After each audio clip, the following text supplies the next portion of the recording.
تمام اعزاز سے گزارش ہے کہ پڑھتے صاحب تشریف لے آئیں تاکہ مجلس کا آغاز کیا جا سکے۔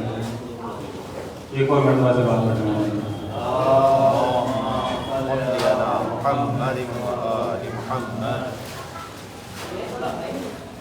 ایک اور مرتبہ بلندر سے بات کرنا ہے۔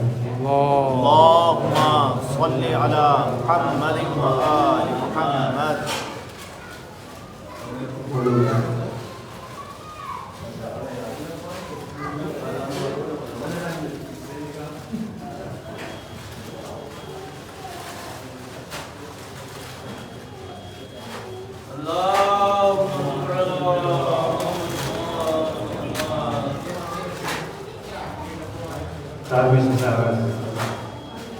جس قدر بھی حوصلہ عباس اور اکبر میں ہے، جس قدر بھی حوصلہ عباس اور اکبر میں ہے، اس قدر ہی حوصلہ ننھے علی اصغر میں ہے۔ جس قدر بھی حوصلہ عباس اور اکبر میں ہے، اس قدر ہی حوصلہ ننھے علی اصغر میں ہے۔ شعر دیکھیں گے، وعدہ طفلی نبھاتے ہیں حسین ابن علی، وعدہ طفلی نبھاتے ہیں حسین ابن علی، ورنہ گردن کاٹ لے یہ دم کہاں خنجر میں ہے، ورنہ گردن کاٹ لے یہ دم کہاں خنجر میں ہے۔ سلوات پڑھتے ہیں مولانا پر۔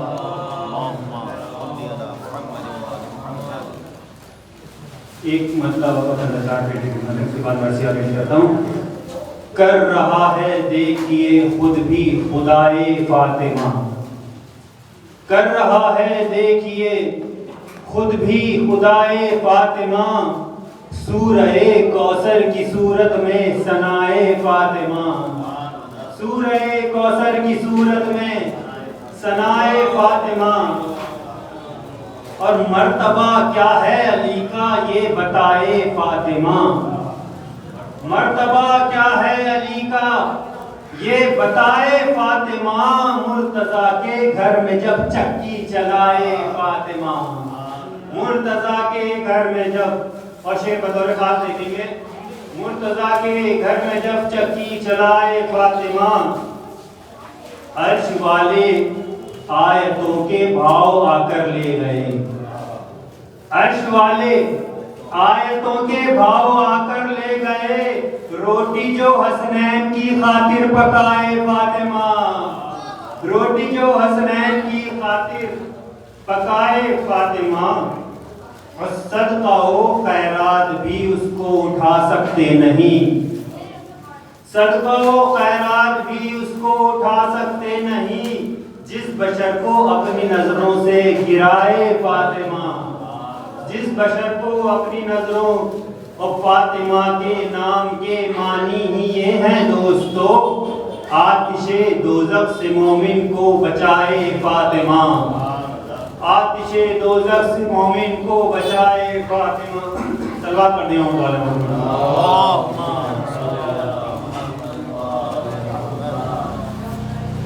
ایک اور مرتبہ صلوات پڑھتے ہیں۔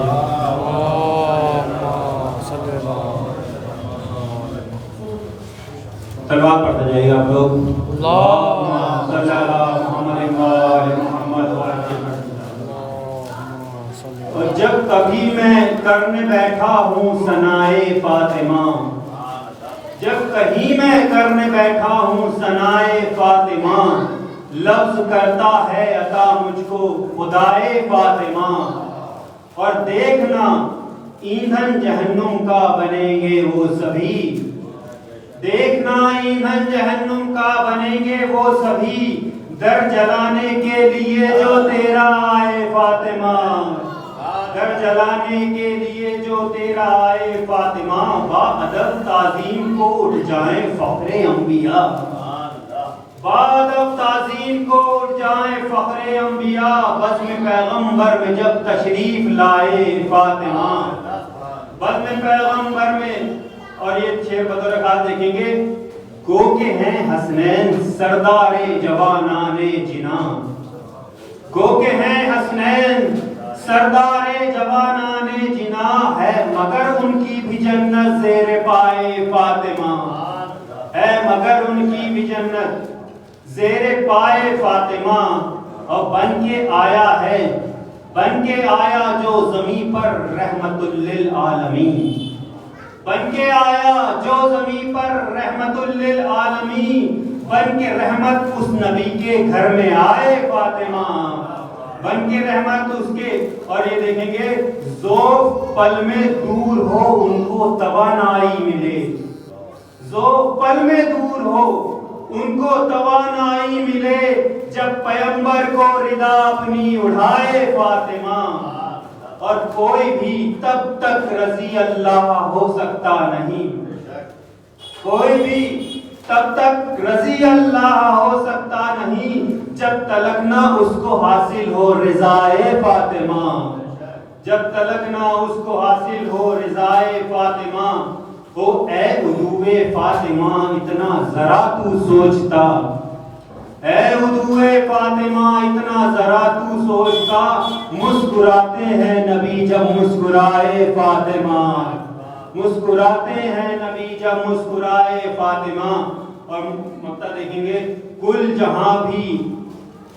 جہاں مل کر بھی ان کا کیا بگاڑے گا حسن، کل جہاں مل کر بھی ان کا کیا بگاڑے گا حسن، یہ عزادار حسینی ہے دعائے فاطمہ، یہ عزادار حسینی ہے دعائے فاطمہ. صلوات پڑھنے والے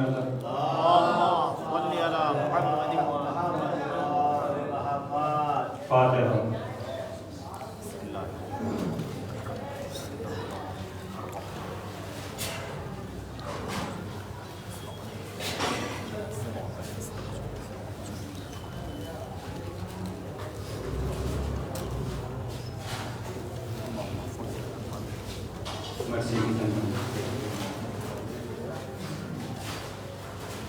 پچیسویں رجب کو قیامت کا تھا سما، 25ویں رجب کو قیامت کا تھا سما.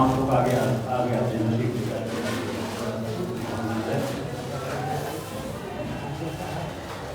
25ویں رجب کو قیامت کا تھا سما، جب جا رہے تھے زہر سے کاظم سوئے جناں، ارے تھا بیت اہل بیت میں وہ نالہ و قواں، تھراتی تھی زمین لرزتا تھا آسماں، ارے راحت ملی امام کو دنیائے زیشت سے، اور آیا پیشوائی کو رضواں بہشت سے، اور آیا پیشوائی کو رضواں بہشت سے. زندہ میں اس ادا سے ہوئی زندگی تمام، ارے مشغول یاد حضرت باری رہے امام، دیتے رہے زمانے کو یوں شکر کا پیام، سجدوں کے ماں سوا نہ رہا کوئی اور کام. ارے بتلا گئے کہ لاکھ جہاں میں جفا رہے، ارے اہل وفا میں حوصلہ کربلا رہے. اور افسوس یوں اٹھا تھا جنازہ امام کا، افسوس یوں اٹھا تھا جنازہ امام کا، ہر سمت تھا ہجوم خواص و عوام کا، لیکن یہ کہہ رہا تھا منادی نظام کا، آنے نہ پائے کوئی بھی ایک نہ آنے نہ پائے نام کوئی احترام کا. ارے یہ کس نے کہہ دیا کہ یہ شاہ انام ہے، یہ کچھ نہیں ہے رافضیوں کا امام ہے، یہ کچھ نہیں ہے رافضیوں کا امام ہے. شک ہو گیا یہ دیکھ کے ہر ایک کا جگر، نکلا محل سے اپنے سلیمان نوحگر، فریاد اس طرح کی سر و سینہ پیٹ کر، ارے پروردگار کیوں نہ گرا فرش خاک پر. ارے کہتے ہیں جس کو رافضیوں کا امام ہے، ارے تو جانتا ہے جانے رسول انام ہے. اور یہ کہہ کے اس نے دی یہ مسلمانوں کو صدا، یارو تمہاری غیرت دینی کو کیا ہوا، کیا ہوگی یوں اہانت اولاد مصطفیٰ، اور یوں تماشا لاش کا بھی ہوگا برملا۔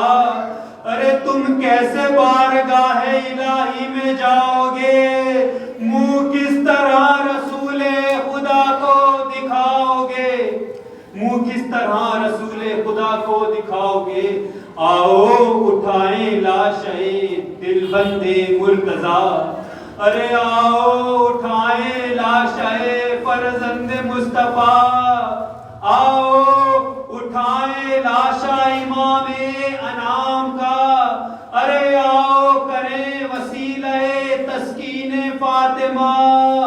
ارے دیکھو یہ روح و جان شہ مشرقین ہے، ارے غربت بتا رہی ہے کہ یہ بھی حسین ہے، غربت بتا رہی ہے کہ یہ بھی حسین ہے۔ نام حسین آتے ہی دل کانپنے لگا، پھرنے لگا نگاہوں میں میدان کربلا۔ وہ 11ویں کی شام وہ کنبہ حسین کا، ارے بازو میں ریسمان ہے سر پر نہیں ردا، سامان کس طرح ہو کوئی دل کے چین کا، جب خاک پر ہے لاشا شہ مشرقین کا، جب خاک پر ہے لاشا شہ مشرقین کا۔ آخری 3 بند پیش کر رہا ہوں، آتے پھر سے بغداد کی طرف۔ بس ہے کلیم وقت یہ آہو بکا کا ہے، روزے وفات ایک اسیر بلا کا ہے، ارے بغداد کی فضاؤں میں موسم عزا کا ہے، اور غیر حال باپ کے غم میں رضا کا ہے۔ کہتے ہیں کردگار یہ کیسا نصیب ہے، ارے میں جی رہا ہوں اور میرا بابا غریب ہے، میں جی رہا ہوں اور میرا بابا غریب ہے۔ ارے نکلے گا قید خانے سے لاشا تو کس طرح، اٹھے گا بے وطن کا جنازہ تو کس طرح، ارے دے گا کوئی غریب کو پرسا تو کس طرح، گھر والوں کو ملے گا دلاسا تو کس طرح، جانے نبی مدینے سے یوں دور ہو گیا، ارے 2 گز زمین کے واسطے مجبور ہو گیا، 2 گز زمین کے واسطے مجبور ہو گیا۔ اہل عذاب غریبوں کا اب غم تمہیں مناؤ، ارے فرش عزائے موسیٰ عزا خانوں میں بچھاؤ، سر پیٹو نوحہ خوانی کرو اشک غم بہاؤ، ارے مجلس میں روح حیدر و زہرا کو بھی بلاؤ، ارے تابوت اٹھے دھوم سے جعفر کے لال کا، پرسا رسول پاک کو دو ان کے لال کا، ارے پرسا رسول پاک کو دو ان کے لال کا۔ میں ملتمس گزار ہوں حجت الاسلام مولانا ڈاکٹر حسن کومیلی صاحب کی خدمت میں کہ وہ آئیں اور بارگاہ مولا میں اپنا بیان سے مومنین کے قلوب کو منور فرمائے۔ صلوات پڑھیں۔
بالله من الشيطان اللعين الرجيم. بسم الله الرحمن الرحيم. الحمد لله رب العالمين وبه نستعين وهو المعين والصلاة والسلام على سيد الأنبياء والمرسلين سيدنا ونبينا وشفيع ذنوبنا وطبيب قلوبنا وبالقاسم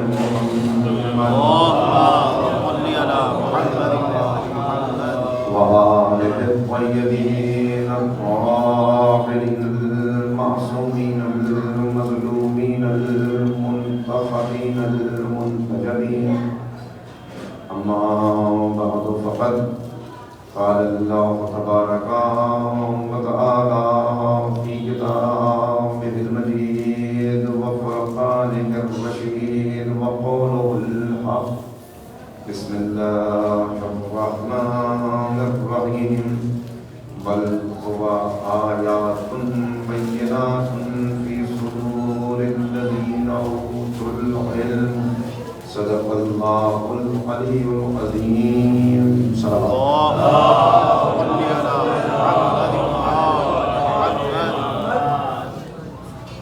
حاضرین مجلس، قرآن کریم کے سورہ عنکبوت کی یہ آیت کریمہ جسے میں نے آپ کے سامنے تلاوت کیا، اس سے پہلے بھی متعدد مرتبہ کے سارے کریمہ کو آپ حضرات کے درمیان تلاوت کا شرف حاصل ہوا ہے۔ علم کی فضیلت سے کوئی بشر ناواقف نہیں ہے۔ ہر انسان جانتا ہے کہ علم انسان کو بلند کرتا ہے، اور اگر آپ ذرا سا جائزہ لیں اور غور کریں آج کے اس دور میں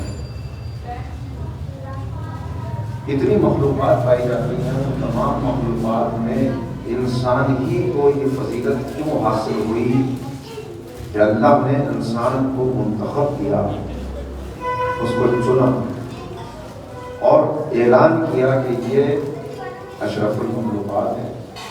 لقد خلقنا الانسان فی احسن تقویم، احسن تقویم اس کو کیوں قرار دیا گیا؟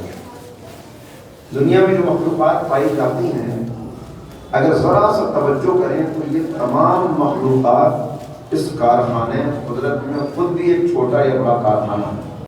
کارخانہ کیا ہوتا ہے؟ کارخانے کے اندر را میٹیریل کے طور پہ کچھ جاتا ہے، اس کے بعد کوئی بہترین پروڈکٹ، کوئی شاہکار زمانے کے سامنے آتا ہے۔ لکڑی اندر گئی، فرنیچر سامنے آیا، سونا اندر گیا، زیورات سامنے آیا، لوہا گیا کارخانے میں، بہترین قسم کی مشینیں عالم میں وجود میں آئی۔ تو کارخانہ کچھ لیتا ہے، اس کے بدلے میں کچھ عطا کرتا ہے، بہتر عطا کرتا ہے۔ جو لیتا ہے اس سے کہیں بہتر سامنے آتا ہے۔ اسی اعتبار سے اگر مخلوقات کو دیکھیں تو دنیا کی تمام مخلوقات چھوٹا یا بڑا کارخانہ ہے جو را میٹیریل کے طور پہ دنیا سے کچھ لے رہی ہیں، اور کوئی شاہکار ہے اس کے بعد جو دنیا والوں کے سامنے آ رہا ہے۔ میں ایک دو مثالیں دے دوں تمہید کی منزلوں میں تاکہ بات واضح ہو جائے۔ مرغی ایک چھوٹی سی مخلوق ہے اللہ کی، پر اپنی غذا تلاش کرتی رہتی ہے، اپنی پنجوں سے، اپنے ٹھونگوں سے غذا اپنی تلاش کرتی ہے، اور ایسی غذا لینے کے بعد جو اس نے کوڑے سے تلاش کی ہے، پھر بہترین قسم کا انڈا ہے جو شاہکار کے طور پر، نعمت کے طور پر سامنے آتا ہے۔ مویشی اپنے آشیانوں سے نکلتے ہیں، اپنے گھروں سے چلتے ہیں، پھر سوکھی ہوئی گھاس کھا رہے ہیں، پھلوں کے چھلکے کھا رہے ہیں، ندی نالوں کا پانی پی رہے ہیں۔ جو پانی یہ پیتے ہیں وہ اتنا ناقص ہوتا ہے کہ اگر اس کو لیبارٹری میں انالیسس کے لیے بھیجا جائے تو کتنی بیماریاں ہیں، کتنی گندگی ہے، کتنی غلاظتیں ہیں جو اس پانی کے اندر موجود ہیں۔ مگر ایسا پانی پینے کے بعد اور ایسی غذا کھانے کے بعد دودھ جیسی نعمت ہے جو انسان کے سامنے آتی ہے۔ سورہ نحل میں اس کی مثال دی گئی، اور اس کو اللہ نے اپنی نشانی بیان کیا کہ تم غور و فکر نہیں کرتے، دیکھتے نہیں ہو کہ کس طرح ہم نے گوبر اور خون کے درمیان سے اتنا شیریں دودھ ہے جو تم تک پہنچایا جو آسانی سے تمہارے گھروں سے اتر پہنچا۔ شہد کی مکھی چلتی ہے، ہر پھول کے اوپر نہیں بیٹھتی بلکہ سفر طے کرتی ہے، پھولوں سے اپنا رس لیتی ہے اور پھر بہترین قسم کا شہد سامنے آتا ہے۔ اسی اعتبار سے درختوں کو آپ دیکھ لیں، یہ بھی مخلوق ہے اللہ کی، اور یہ زمین سے اپنی غذا حاصل کرتے ہیں، سورج کی روشنی سے تیار کرتے ہیں، اور پھر اس کارخانے قدرت سے کتنی نعمتیں ہمارے سامنے آتی ہیں، پھلوں کی صورت میں، سبزیوں کی صورت میں۔ دسترخوان نعمتوں کا سجا ہوا ہے، یہ کچھ لیتے ہیں اس کے بدلے میں کچھ دیتے ہیں، کچھ عطا کرتے ہیں۔ اگر اسی اعتبار سے انسان کا جائزہ بھی لیا جائے کہ انسان آخر کیوں اشرف المخلوقات ہے، جبکہ اس اعتبار سے دیکھیں کہ انسان کیا لے رہا ہے اور کیا دے رہا ہے، تو جو کچھ دوسری مخلوقات لے رہی ہیں وہ بڑی ناقص غذا ہے، اور جو دے رہی ہیں وہ بہترین نعمت ہے۔ انسان جو کچھ لے رہا ہے وہ بہترین نعمتیں ہیں، کامل ترین غذائیں ہیں جو اس کے دسترخوان پر موجود ہیں۔ یہ شہد سے استفادہ کرتا ہے، یہ دودھ لیتا ہے، سبزیاں استعمال کرتا ہے، ایک سے ایک پھل ہے جو اس کے دسترخوان پہ موجود ہے۔ اتنی نعمتیں لینے کے بعد آخر یہ دنیا کو کیا دے رہا ہے کہ وہ سب اشرف المخلوقات نہیں مگر یہ اشرف المخلوقات ہے۔ یہ قابل غور بات ہے، توجہ کرنے کا موقع ہے۔ آخر کیا دیتا ہے کہ اشرف المخلوقات؟ اگر اسی پیٹرن پہ دیکھا جائے کہ جس پہ دوسری مخلوقات ہیں تو یہ کیا دے رہا ہے انسان دنیا کو؟ میں نے اس سے پہلے کئی مرتبہ یہ جملہ سنایا، امیر المومنین حضرت علی بن ابی طالب کہ مولا ارشاد فرمانا ہے کہ ہر انسان کے ساتھ ایک پیٹ لگا ہوا ہے، یہ جب خالی ہو جاتا ہے تو کہتا ہے مجھے بھر ورنہ تجھ کو ذلیل کر دوں گا، جب یہ بھر جاتا ہے تو کہتا ہے مجھے خالی کر ورنہ تجھ کو ذلیل کر دوں گا۔ اور جس آدمی کے سامنے کوئی اعلیٰ مقصد نہ ہو اس کی پوری زندگی اسے بھرنے اور خالی کرنے میں ہی گزر جاتی ہے۔ تو انسان آخر کیوں اشرف المخلوقات؟ سبب اس کا یہ ہے کہ جب انسان کے دسترخوان پر نعمتیں آتی ہیں، جب اس کے سامنے کوئی نعمت آتی ہے تو فوراً اس کی توجہ جاتی ہے نعمت عطا کرنے والے کی طرف، اور جتنا یہ نعمتوں پہ غور و فکر کرتا چلا جاتا ہے اتنا نعمت عطا کرنے والے کی معرفت اس سے حاصل ہوتی چلی جاتی ہے، اور ایک نور ہے جو اس کے سینے میں پیدا ہوتا ہے۔ یہ نور جتنا اس کی شخصیت میں بڑھتا چلا جاتا ہے اتنا یہ منزل کمال کی طرف پرواز کرتا چلا جاتا ہے، اور جتنا یہ با کمال ہوتا ہے اتنا ہی اس کی اشرفیت۔ قریب آ جائیے، ایک مرتبہ اور مل کے صلوات پڑھنے تو بات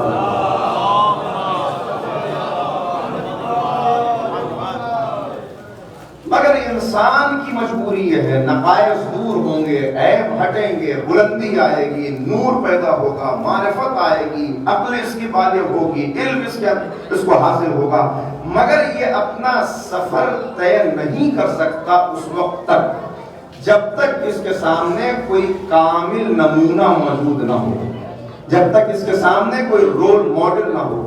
اس لیے کہ انسان ابتدا ہی سے نقالی پر اپنی زندگی گزارتا ہے، یہ ماں کو بولتے ہوئے دیکھ کے بولنا سیکھتا ہے، باپ انگلی پکڑ کے چلاتا ہے تو چلنا سیکھتا ہے۔ انسان کی پوری زندگی نقالی پر ہے۔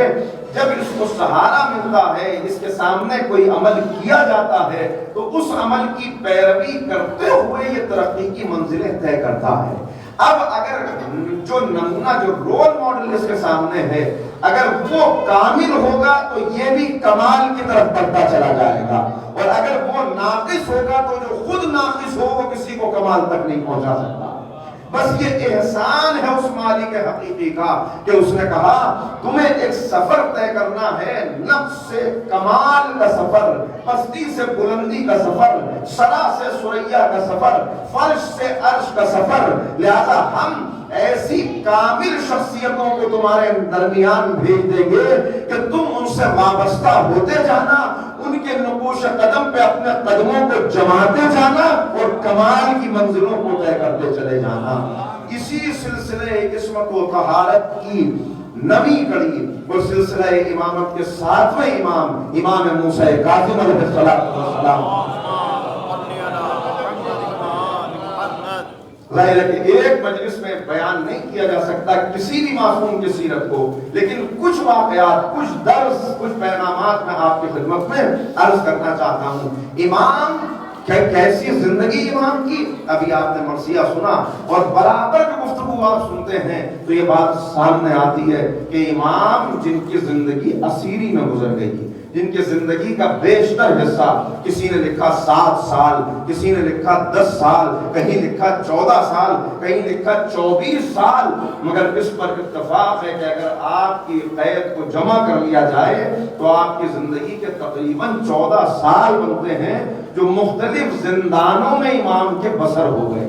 اور آپ نے سنا ہوگا مرثیے میں یہ بار بار آتا ہے، دبیر کا مشہور مولا کو نذرانہ عقیدت کہ جس میں کہتے ہیں کہ کیا کوئی بتائے کہ 7 سال گزرے، کہ 10 سال گزرے، کہ 14 سال گزرے، کہ 24 سال گزرے۔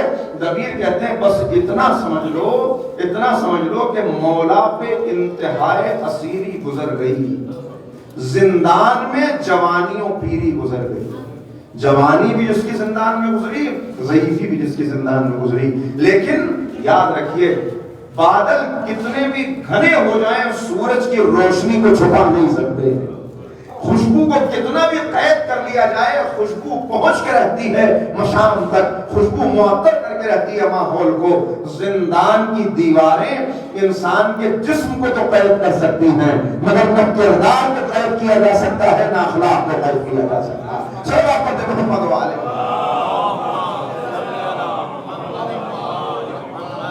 لہذا کل حیات طیبہ سے چند واقعات، چند پیغامات، امام کیا ہم تک پیغام پہنچانا چاہ رہے ہیں، کیوں امام نے اس اسیری کو برداشت کر لیا؟ وہ شخصیت کہ جس کے اخلاق و کردار کے گرویدہ مخالفین بھی نظر آتے ہیں، خود بیان کرتے نظر آتے ہیں۔ امام کو جن القاب سے یاد کیا گیا وہ جو مسلک شیعت سے تعلق نہیں رکھتے، جو ہمارے ہم مکتب نہیں ہیں، وہ بھی بیان کرتے نظر آتے ہیں کہ امام کا اپنے دور میں امام اس منزل عظیم پر فائز تھے کہ نہ عبادت میں امام کا کوئی ثانی تھا، نہ سخاوت میں امام کا کوئی ثانی تھا، نہ علم میں امام کا کوئی ثانی تھا۔ کہ انہوں نے جو القاب دیے کہا مرد صالح، عبد صالح امام کا لقب، زین المجتہدین اس درجہ اجتہاد پر امام فائز ہیں۔ یہ علم ہے، عالم، عابد، اور سب سے مشہور لقب کاظم، اپنے غصے کو ضبط کرنے والا۔ دیکھیے غصہ انسان کے اندر ایک ایسا جذبہ ہے کہ جس کا نہ ہونا بھی عیب ہے اور جس کا ہونا بھی ہے، اس لیے کہ اگر حد سے تجاوز کر جائے، اگر غصہ حد سے تجاوز کر جائے تو انسان کی شخصیت کو ختم کر دیتا ہے، مجروح کر دیتا ہے۔ کتنا ہی اچھا انسان ہو لیکن جب وہ غصے میں آ جاتا ہے تب وہ اپنے ہوش و حواس میں نہیں رہتا، وہ کیا کر رہا ہے۔ شاید معصوم ہی سے میں نے اس جملے کو دیکھا، ہاں امیر المومنین حضرت علی بن ابی طالب علیہ السلام کہ کسی کلام میں نے یہ جملہ دیکھا کہ امام فرماتے ہیں غصے کا انجام ہمیشہ پچھتاوا ہوتا ہے، غصے کا انجام پچھتاوا۔ تو غصہ نہ آئے کسی کو تو پھر انسان بے غیرت ہے، اور بے وجہ غصہ آئے تو یہ اتنا مغلوب الغضب ہے کہ اس کی اپنی کوئی شخصیت نہیں ہے۔ بس امام معصوم کی زندگی اس انداز سے گزری کہ جہاں غصہ آنا چاہیے وہاں غصہ آیا، مگر غصہ آیا تو اللہ کے لیے، اور غصے کو ضبط کیا تو اللہ کے لیے۔ وما تشاءون الا ان یشاء اللہ، یہ تو کچھ نہیں چاہتے مگر وہ چاہتے ہیں کہ جو خدا چاہتا ہے۔ تو امام زندگی ایک واقعات جلدی سے سناتا ہوا آپ کو چلوں، ایک مرتبہ مل کے صلوات پڑھیں محمد والا۔ ساری خرابیاں جو انسان کے اندر پیدا ہوتی ہیں وہ اسی غصے کے نتیجے میں پیدا ہوتی ہیں۔ جب غصہ حد سے تجاوز کر جائے خرابیاں پیدا ہوتی ہیں۔ امام کس انداز سے زندگی کے ہر رخ میں ہماری رہنمائی کرتے ہوئے نظر آ رہے ہیں۔ میں بات کو شروع کرتا ہوں ایک واقعے سے۔ ہارون کا دربار ہے اور دربار میں امام تشریف لے جا رہے ہیں، امام کو بلایا گیا ہے، امام دربار میں جا رہے ہیں۔ ایک مرد، ایک صحابی، پیغمبر کے اصحاب میں سے انصاریوں میں سے ایک اولاد کسی انصاری، وہ وہاں پر موجود ہے، نقی انصاری ان کا نام لکھا گیا. وہ خود اس بات کی روایت کرتے ہیں کہ میں پہنچا دربار میں، اور دربار میں چاہتا تھا کہ میری حاضری ہو، مگر مجھ کو روک دیا گیا. درباروں نے کہا کہ ابھی تم حاضر نہیں ہو سکتے، اس لیے کہ ابھی بادشاہ کسی اہم کام میں مشغول ہے، اگر ملاقات کرنی ہے تم کو انتظار کرنا پڑے گا. تو کہتا ہے کہ میری جو شخصیت تھی معاشرے کے اندر، جس طرح مجھے لوگ پہچانتے تھے، تو ذرا مجھے ناگوار گزرا کہ مجھ جیسا معروف آدمی، مجھ جیسا VIP، اس کو دربار میں جانے سے روک دیا. کہا لیکن میں انتظار کے لیے کھڑا ہو گیا کہ چلو ملاقات تو کرنی ہے، اب جب اجازت ملے گی تب میں حاضر ہوں گا. کہا ابھی کچھ دیر گزری تھی کہ میں نے دیکھا کہ اپنی سواری پر سوار ایک ضعیف انسان، جس کو میں پہچانتا نہیں تھا، جس کے چہرے کا عالم یہ تھا کہ اس کے چہرے پر سجدوں کے کثرت کی وجہ سے پیشانی اور ناک پر زخم ہو گئے تھے. کہ وہ دربار کی طرف آئے اور ان کا آنا تھا کہ دربان جھک جھک کے ان کو سلام کرنے لگے، احترام کرنے لگے. فوراً راستہ دیا کہ آئیے تشریف لائیے. کب وہ دربار میں داخل ہوئے کہ مجھے بڑا ناگوار گزرا کہ مجھ جیسا انسان جو معاشرے میں اتنی عزت رکھتا ہے اس کو روک دیا گیا، اور ان کو جانے دیا گیا ایک لاغر کمزور انسان، ایک ایسا انسان جو جس کو میں پہچانتا بھی نہیں کہ یہ کون ہے، ان کو جانے دیا گیا. کہ میں نے ارادہ کر لیا کہ جب یہ واپس تشریف لائیں گے تب میں ان کی توہین کروں گا، میں ان کو رسوا کروں گا. ایک جذبہ، ایک انتقام کا جذبہ موجود ہے. کہا کہ کچھ دیر گزری، میں انتظار کر رہا تھا. اس کے بعد جب وہ واپس تشریف لائے تو آگے بڑھ کے میں نے ان کی سواری کی لگام کو پکڑ لیا، لجام فرس پہ ہاتھ ڈال دیا، اور میں نے گستاخی کے انداز میں کہا کہ آپ کون ہیں. دیکھیے غصے کا ضبط کرنا ایک جگہ، مگر جہاں اظہار کرنا ضروری. غصہ اصل کیا ہے؟ اصل ہے کہ انسان کی قوت نفس. کبھی قوت نفس کا مظاہرہ میدان جنگ میں ہوتا ہے تو تلوار نیام سے نکل آتی ہے، کبھی قوت نفس کا مقابلہ صبر کے ضبط کے میدان میں ہوتا ہے. تو انسان کتنے ہی مظالم ہوتا رہے، اللہ کے لیے ان مظالم کو برداشت کر جاتا ہے. مگر دونوں جگہ شجاعت نہ ہو، قوت نفس نہ ہو، جرأت نہ ہو، تو انسان اس مرحلے کے اوپر ٹھہر نہیں سکتا. بس کہتا ہے میں نے لجام فرس کو پکڑ لیا اور میں نے کہا کہ آپ کون ہیں، اپنا تعارف کرائیے، تعارف کرائیے. امام نہ پہچانیں گے تو کون پہچانے گا کہ پوچھنے والے کا مقصد کیا ہے، یہ کس نیت سے سوال کر رہا ہے. بس ایک مرتبہ امام نے پلٹ کے کہا کہ اگر تیرا اس سوال کا مقصد کیا ہے کہ آپ کون ہیں، اگر تو میرے شجرے کے بارے میں جاننا چاہتا ہے تو میں محمد رسول اللہ کا بیٹا ہوں، علی مرتضیٰ کا فرزند ہوں. اگر تو میرے وطن کے بارے میں جاننا چاہتا ہے تو میرا وطن وہ ہے کہ ہر مسلمان جس کی زیارت کرنے کی تمنا کرتا ہے، یعنی میں مدینہ رسول کا رہنے والا ہوں. اگر تو ایک مرتبہ مل کے صلوات پڑھے محمد والا،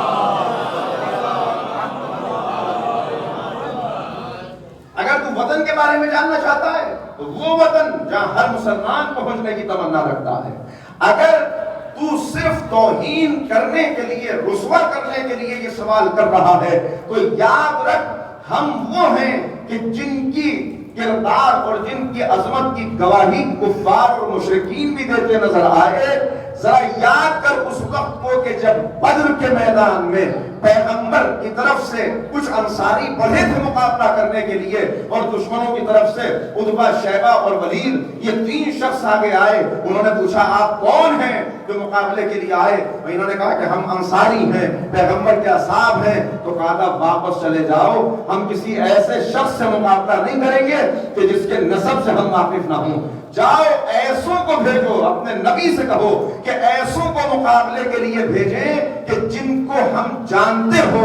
کہا اس وقت وہ میرے ہی جد تھے، وہ میرے ہی اجداد تھے کہ جنہیں پیغمبر اکرم نے جب میدان میں بھیجا تو دشمنوں کے سر جھک گئے، اس لیے کہ ان سے زیادہ عزت دار معاشرے میں کوئی موجود نہ تھا. اور اگر تم میری فضیلت کم کرنے کے لیے، مجھے رسوا کرنے کے لیے یہ سوال کر رہا ہے، تو بس آخری بات جو امام نے بیان کی، بس اس کے بعد گنجائش نہیں رہتی کسی کی بات کی کہ کوئی سامنے والا کچھ کہہ سکے. کہ اگر فضیلت کم کرنے کے لیے پوچھتا ہے تو اتنا سمجھ لے کہ میں وہ ہوں کہ جب تک نماز میں مجھ پر درود نہ پڑھ لیا جائے نماز میں قبول نہیں ہوگی. صلوات پڑھ لے محمد.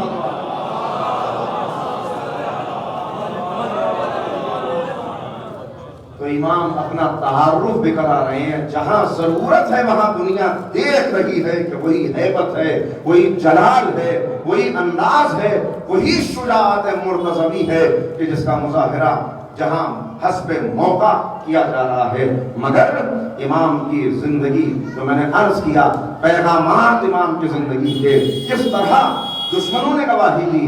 کہا کہ ایسا عبادت گزار کہ جس کی گواہی دشمن دے رہا ہے. خیر خانے کا واقعات آپ سنتے ہیں، فضل ابن ربی بیان کرتے ہیں. فضل ابن ربی جس کے قید خانے میں اب امام کو رکھا گیا، وہ اس سے یہ روایت ہے کہ وہ کہتا ہے کہ ایک شخص کے میں ملنے کے لیے امام سے پہنچا. جب میں ملنے کے لیے پہنچا تو کہا کہ ذرا روشن دان سے دیکھ تجھے کچھ نظر آتا ہے. کہا کہ اب جو میں نے دیکھا کچھ نظر نہیں آیا. کہا ایک سفید چادر ہے جو پڑی ہوئی ہے. کہا ذرا غور سے دیکھ. کہا اب جو میں نے توجہ کی، اب جو میں نے غور سے دیکھا، تب محسوس ہوا کہ کوئی کمزور سا شخص ہے جو سجدے میں پڑا ہوا ہے. کہا پہچانا یہ کون ہے؟ کہا میں نہیں پہچانتا. کہا یہی تیرے آقا و مولا ہے، یہی تیرے آقا و مولا ہے. اور پھر فضل ابن ربی نے قید میں رکھا ہوا ہے لیکن اب گواہی دے رہا ہے. کہا سن، میں نے ان کی زندگی کو بڑے قریب سے دیکھا. ان کی عبادتوں کا عالم یہ ہے کہ صبح نماز فجر کے بعد یہ تسبیحات شروع کرتے ہیں، سجدے میں سر رکھتے ہیں تو اس وقت تک سجدے میں رہتے ہیں جب تک زوال کا وقت آ جاتا ہے، اور اس کے بعد بغیر تجدید وضو کے ظہر کی نماز ادا کرتے ہیں، جس سے ہمیں یہ پتہ چل جاتا ہے کہ یہ سجدے میں سوئے نہیں، ان کی آنکھ نہیں لگی، ورنہ وضو کی ضرورت پڑ جاتی ہے. کہ اس کے بعد پھر عبادتوں کا سلسلہ جاری رہتا ہے اور وہ وقت آتا ہے کہ مغرب کا وقت آ جاتا ہے. کہ پھر جب رات کا دوسرا حصہ آتا ہے کچھ دیر کے لیے یہ آرام کرتے ہیں اور اس کے بعد تہجد کے لیے کھڑے ہو جاتے ہیں. کہ کئی مرتبہ مجھ تک یہ پیغام آ چکا کہ میں ان کو قتل کر دوں، میں ان کو شہید کر دوں، مگر میں نے کہہ دیا کہ اگر میری گردن بھی مار دی جائے تب بھی میں ان پر یہ ظلم نہیں کروں گا کہ ان کو شہید کر دوں، اس لیے کہ ان کو قتل کرنے والا بوئے جنت کو سونگھ بھی نہیں سکتا. یہ دشمن ہے جو عبادت کی گواہی دے رہا ہے. عشق قرآن تلاوت کا امام کے عالم یہ کہ روایات بتاتی ہیں جب امام تلاوت کیا کرتے تھے تو لہجہ کو تھا کہ ہر سننے والے کی آنکھوں سے آنسو بہنے لگتے تھے، ہر سننے والے کی آنکھوں سے آنسو بہنے لگتے تھے. اب جو پیغامات امام ہمارے لیے دے رہے ہیں، میں نے عرض کیا کہ اگر پہلے دیکھتے چلیں ہر امام کی سیرت ایک کے بعد ایک وہی تحریک ہے جس کو آگے بڑھاتی ہوئی نظر آ رہی ہے، وہی ورثہ ہے. کتنی ذمہ داریاں ہیں جو امام کے سامنے ہیں. ایسے ایسے حکمراں، بنی امیہ کا بھی خاتمہ ہوا ہے، بنی عباس کے حکمراں سامنے ہیں، منصور، پھر منصور کے بعد مہدی، ہادی، ایسے ایسے حکمراں، اور پھر ہارون جیسا ظالم کہ جس نے ظلم کی انتہا کر دی. منصور کا ظلم بھی مشہور زمانہ ہے اور ہارون کا ظلم کون نہیں جانتا کہ جسے نہ اہل بیت کے نام لیوا برداشت ہے کہ کوئی نام لینے والا وہ بھی برداشت نہیں، اور نہ اہل بیت کے عقیدت مند برداشت ہے.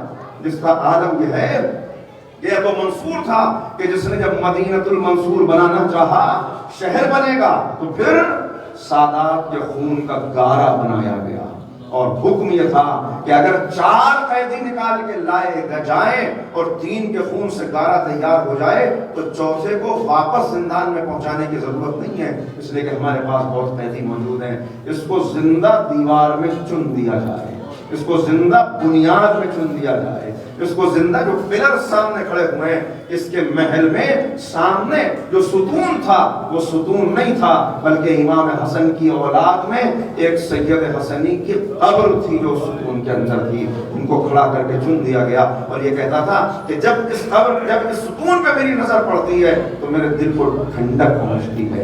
یہ ظلم یہ آسان نہیں، آگ اور خون کی تاریخ ہے. بڑے مشکل حالات سے اہل بیت نے اس دین کو ہم تک پہنچایا ہے، کیا قربانیاں دی ہیں۔ تو امام کے سامنے حالات، ہر امام کے سامنے مشکلات ہیں، لیکن خاص طور پر یہ تین ائمہ، دو خصوصاً اور تیسرے امام جعفر صادق علیہ السلام، کہ جن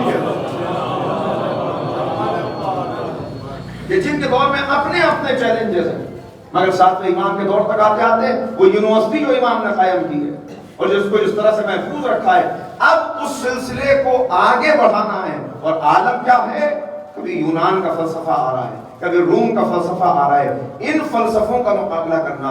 دوسری طرف اہل بیت کے مقابلے میں ایک روحانی مرکز قائم کیا گیا ہے جس کو صوفیزم کہا جاتا ہے۔ آج کا صوفیزم نہیں، یہ تو پھر بدل گیا، اہل بیت کے چاہنے والے بھی پیدا ہو گئے۔ اس دور کا تصوف جس کی بنیاد ہی اس لیے رکھی گئی کہ حیرت میں تھا زمانہ کہ تخت ہمارے پاس ہے، تاج ہمارے پاس ہے، طاقت ہمارے پاس ہے، سپاہی ہمارے پاس ہے، خزانے ہمارے پاس ہیں، مگر اس کے باوجود دور دراز سے سفر کرتے ہوئے لوگ آتے ہیں تو آ کے پوچھتے ہیں کہ امام موسیٰ کاظم کا دروازہ کون سا ہے؟ تشنگان علم دور دور سے آ رہے ہیں تو انہی کے دروازے پر آ رہے ہیں۔ آخر ماجرا کیا؟ حکمرانوں کو یہ پریشانی رہتی تھی، آپ کے واقعات سنے ہوئے، میں صرف اشارہ کر کے آگے بڑھتا چلا جا رہا ہوں۔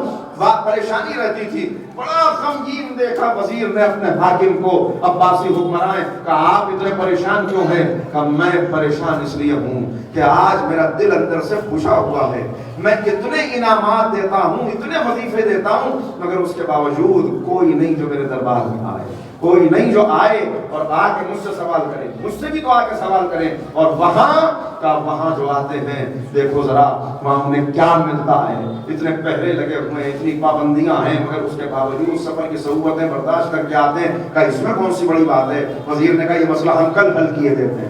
اگلے دن اعلان ہو گیا کہ بادشاہ درس دیں گے اور بادشاہ کی مجلس میں شریک ہونے کے لیے تمام امیر زادوں کو، وزیر زادوں کو دربار میں پہنچنا ہے۔ اب بڑی باری امیر زادے سب دربار بھر گیا، آئے چاندی کے قلم لے کر تختیوں کے اوپر قلم چلنے لگے، بیٹھا ہوا ہے۔ مگر اب جب وہ رخصت ہو گئے، وہ مجلس برخاست ہو گئی تو وزیر نے دیکھا بادشاہ پہلے سے بھی زیادہ غمزدہ ہے۔ کہا کہ اب آپ کیوں غمزدہ ہیں؟ اب تو دربار کے اندر اتنے لوگ تھے، آپ کی مجلس میں اتنے لوگ آئے علم حاصل کرنے کے لیے۔ کہا مجھے سچے تشنگان علم کی ضرورت تھی، اداکاروں کی ضرورت نہیں تھی۔ تم نے جن کو لا کے دربار میں جمع کیا، تم نے جن کو لا کے مجلس میں بٹھایا، وہ کیا تھے؟ ان کے چہروں سے کہیں ایسا ظاہر ہوتا تھا کہ کوئی طلب علم کے لیے یہاں آیا ہو؟ وہ مجھے خوش کر کے اپنے وظیفے بڑھوانے کے لیے آئے تھے، وہ مجھے خوش کر کے اپنے عہدوں میں، اپنے منصب میں اضافہ کرنے کے لیے آئے تھے۔ مجھے ایسے نہیں چاہیے، ذرا وہاں جا کر دیکھو۔ تم نے ان لوگوں کی حالت نہیں دیکھی، ان کے وہ آنے والے شاگرد جن کے لباس غبار میں اٹے ہوئے ہیں، جن کے چہرے مرجھائے ہوئے ہیں، جن کی آنکھیں گڑھے ہیں آنکھوں کے اندر، جو سفر کی تھکان کی وجہ سے چہرے ان کے زرد پڑے ہوئے ہیں، مگر اس کے باوجود جس شوق سے وہ ان کے سامنے زانو ادب طے کیے ہیں۔ جب بادشاہ نے یہ کہا تو وزیر نے بھی سر جھکا کے کہا کہ آپ ان جیسے افراد نہیں پا سکتے، اس لیے کہ اگر محمد عربی والا علم بھیگا تو ایسے افراد جمع ہوں۔ صلوات پڑھتے محمد والے۔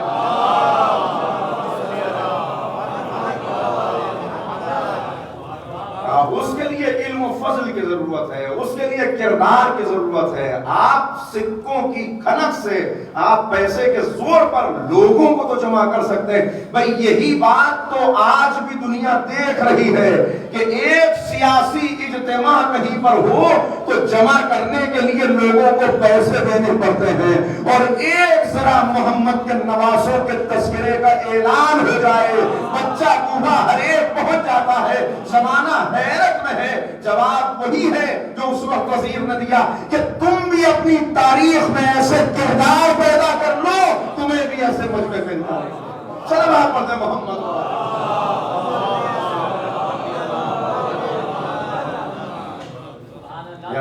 قرآن اسی بات کو قرآن کریم بیان کر رہا ہے، بل ہوا آیات بینات فی صدور الذین اوتوا العلم۔ انسانوں میں کچھ ایسے ہیں کہ جن کے سینے آیات بینات کا مجموعہ ہے، جنہیں علم دیا گیا ہے، جن کا خاص ایک سلوات پڑھیں کہ محمد والے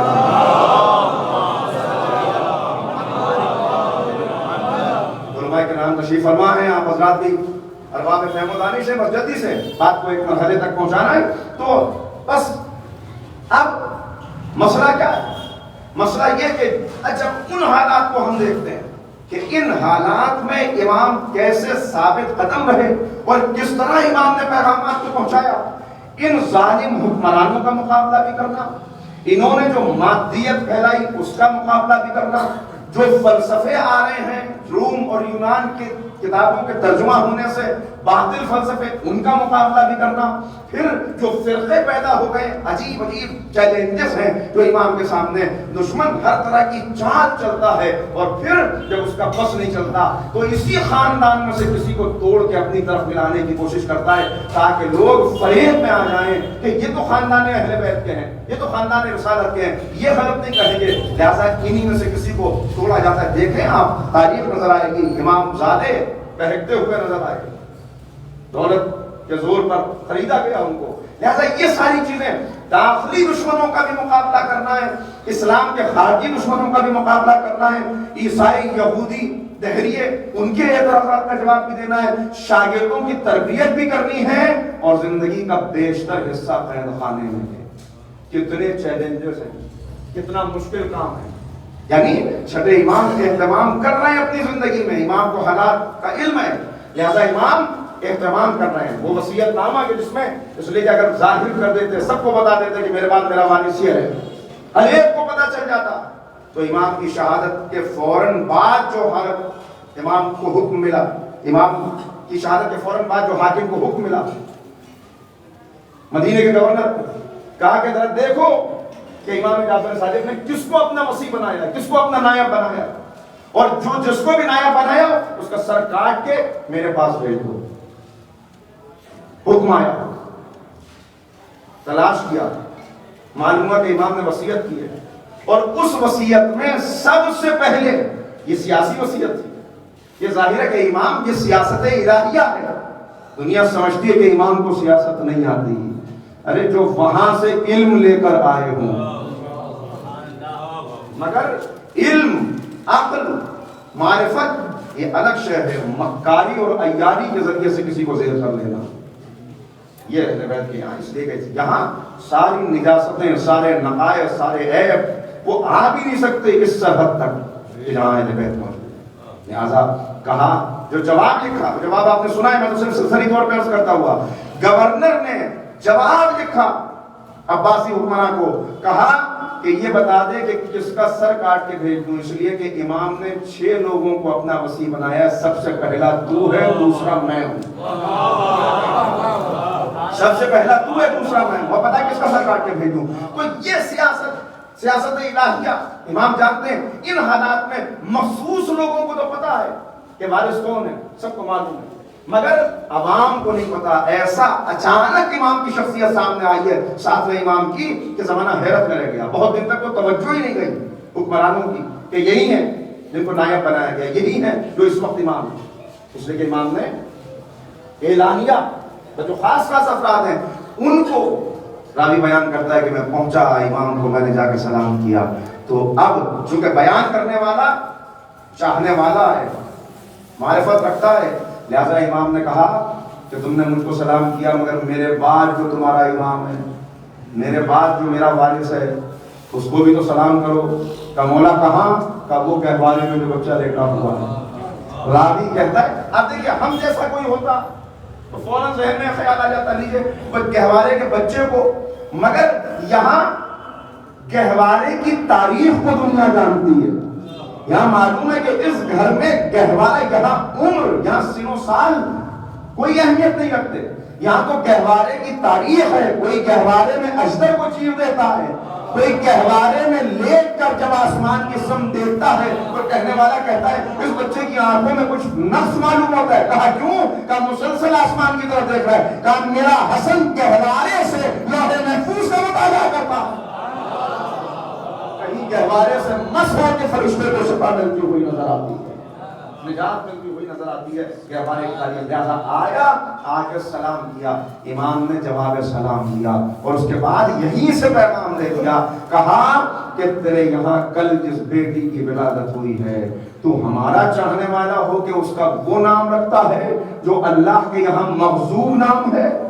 بس ایک مرتبہ تڑپ گیا کہ مولا مجھ سے خطا ہو گئی، کہ جا اس کا نام بدل دے، کہ مولا میں نے ابھی اس کا نام بدلا اور آپ کی جدہ ماجدہ کے نام پر اس بچی کا نام فاطمہ رکھا۔ صلوات علی محمد۔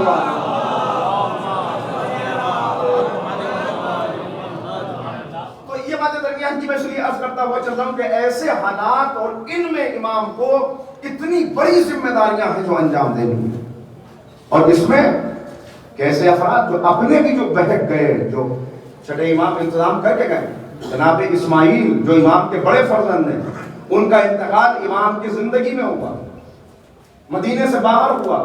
حکم شریعت یہ ہے کہ جہاں انتقال ہو بہتر یہ ہے کہ اسی سرزمین پر دفن کر دیں، جلدی سے سپردفار کر دیں، مگر امام جان بوجھ کر جنازے کو مدینے لائے، اعلان کیا میرا بیٹا، اس لیے بڑے متقی تھے، بڑے پرہیزگار تھے، ہر ایک کو اس بات کا اندازہ تھا، قیاس لگا لیا تھا لوگوں نے کہ یہی امام ہوں گے امام کے بعد، ان کے تقوی کی وجہ سے، ان کی نیکی کی وجہ سے۔ امام نے یہ اہتمام پہلا کہ مدینے میں جنازہ لائے، اعلان کیا، نماز جنازہ پڑھائی، پھر ہر ایک کو بتایا، کفن کھول کر چہرہ دکھایا کہ دیکھو پہچان لو یہ میرا بیٹا اسماعیل ہے، بہت متقی تھا، اس کا انتقال ہو گیا، اس کو دفنایا جا رہا ہے۔ مگر اس کے باوجود دشمنوں نے سازش کی اور کہا کہ ان کا انتقال نہیں ہوا، وہ غیبت میں چلے گئے، اور ایک فرقہ اسماعیلی فرقہ وجود میں آ گیا۔ زیدیہ فرقہ پہلے سے موجود ہے، جس کے بارے میں عرض کر چکا ہوں جب جناب زید کی مجلس پڑھی تھی، آپ کے ذہن میں ہوگا، اس وقت دہرانا نہیں۔ زیدیہ فرقہ ادھر اب تک ہی موجود ہیں، ادھر واقفیہ پیدا ہو گئے، اب ان کی تفصیل بتانے کا موقع نہیں، کتنے فرقے ہیں جو پیدا ہوتے چلے جا رہے ہیں۔ اسماعیلی فرقہ کس میں پیدا ہوا؟ یہ کون لوگ تھے؟ ظاہر ہے کہ یہ اہل بیت سے عقیدت رکھنے والے ہی افراد تھے، مگر جب بہک گئے، دیکھیے اسی لیے ایمان کا مل جانا ایک نعمت ہے، مگر آخری سانس تک ایمان کا محفوظ رہنا محفوظ رہے، اسی لیے دعاؤں میں کہا گیا کہ ایمان کی حفاظت کے لیے دعائیں مانگو، محفوظ رکھنا ہے، محفوظ رکھنا اپنی سانس کو، ورنہ آپ کو نظر آئے گا کہ صاحبان علم، صاحبان فضیلت، اور اس کے بعد بہکتے ہیں تو کیا بن جاتے ہیں، کہاں سے کہاں پہنچتے ہیں۔ تو یہ سارے چیلنجز امام کے سامنے ہیں، اور اس پر نئے نئے فتنے، لوگ کہہ رہے ہیں لیجئے جو غیر ہیں، جو امام کے ماننے والے نہیں ہیں، ان کے اوپر تو اتنی اللہ کی عنایت ہے، اس لیے کہ دنیا عنایت کو سمجھتی ہے کہ ان کے اوپر اللہ کا فضل و کرم ہے، عنایت ہے، دیکھیے کتنے دولت مند ہیں، کتنا اقتدار پیدا ہوا ہے، کتنی، اور جو امام کے چاہنے والے ہیں عابد شب زندہ دار، فاقوں پہ فاقے کر رہے ہیں، روٹیوں کے محتاج، 2 وقت کا کھانا بھی ڈھنگ سے نہیں مل پا رہا۔ تو یہ اس کا مطلب یہ کہ زیادہ دیندار بننا، دیکھیے غلط فکر اس وقت بھی چلی، آج بھی ہے، ہمیشہ رہے گی، کہ اگر دین پہ 100% عمل کرو گے تو دنیا چلی جائے گی، لہذا دین پہ 100% عمل کرنا آج ممکن نہیں ہے۔ میں نے جملہ بار بار کہا ہے اس سے پہلے بھی، مگر آج امام کے پیغام کے حوالے سے عرض کر دینا چاہتا ہوں، یاد رکھیے دین پہ عمل کرنا کا آج ممکن نہیں، جبکہ قرآن کریم واضح طور پر کیا کہہ رہا ہے، حسب الناس ان یترکوا ان یقولوا آمنا وهم لا یفتنون، کیا لوگوں نے یہ سمجھ لیا کہ زبان سے کلمہ پڑھ دینے سے ان کا دعویٰ ایمان قبول ہوگا اور کوئی امتحان نہیں ہوگا؟ لقد فتنا الذین من قبلکم، ان سے پہلے ہم نے تم سے پہلے والوں کو بھی آزمایا ہے، تم کو بھی آزمائیں گے، لہذا تم آزمائے جاؤ گے، لازماً آزمائے جاؤ، آزمائش ہے۔ خود امام موسیٰ کاظم علیہ السلام ارشاد فرماتے ہیں مومن کی زندگی ایک ترازو کے پلے کی طرح ہے، جتنا ایمان بڑھتا چلا جاتا ہے اتنی ہی مصیبت بڑھتی چلی جاتی ہے، جتنا ایمان بڑھتا ہے اتنی مصیبت بڑھتی ہے، اتنی آزمائش بڑھتی ہے، جیسا دعویٰ ویسی دلیل پیش کرتے۔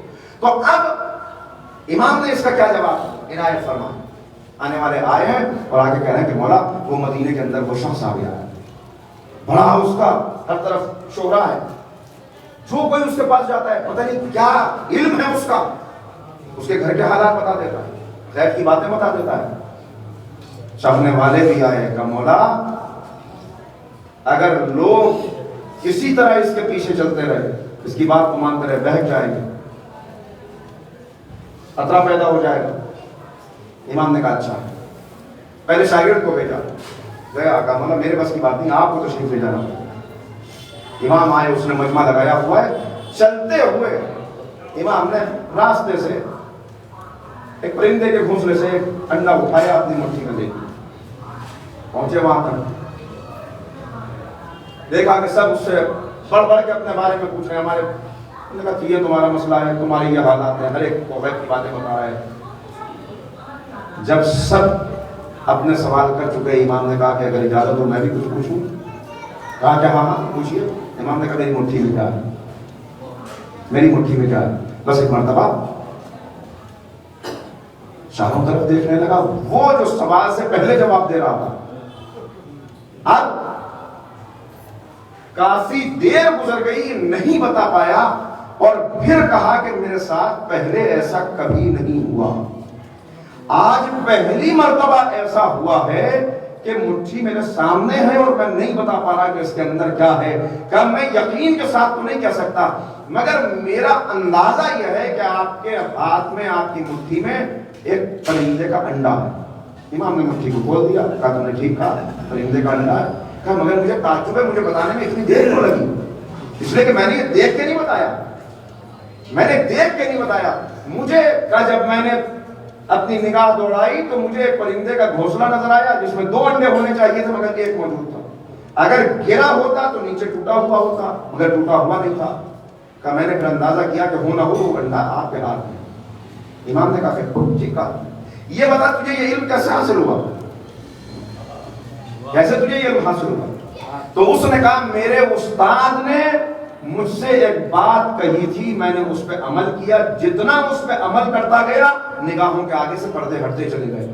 کیا بات کہی؟ کہ میرے استاد نے مجھ سے کہا تھا کہ جس چیز کو تیرا دل چاہے اس کے خلاف عمل کرنا، جو کچھ تیرا نفس کہے اس کی مخالفت کرنا، ہمیشہ اپنی خواہشات کی مخالفت کرنا، جو دل چاہے وہ نہ کرنا، اور پھر دیکھنا کہ تو کس کمال پر پہنچتا ہے۔ کہ میں نے اس بات کو بالکل ایسے عمل کیا اس کے اوپر کہ جس چیز کو دل چاہتا ہے اس کی مخالفت کرتا ہوں، کہ اس سے کیا ہوتا ہے، کہ اس سے مجھے فائدہ ہوتا ہے۔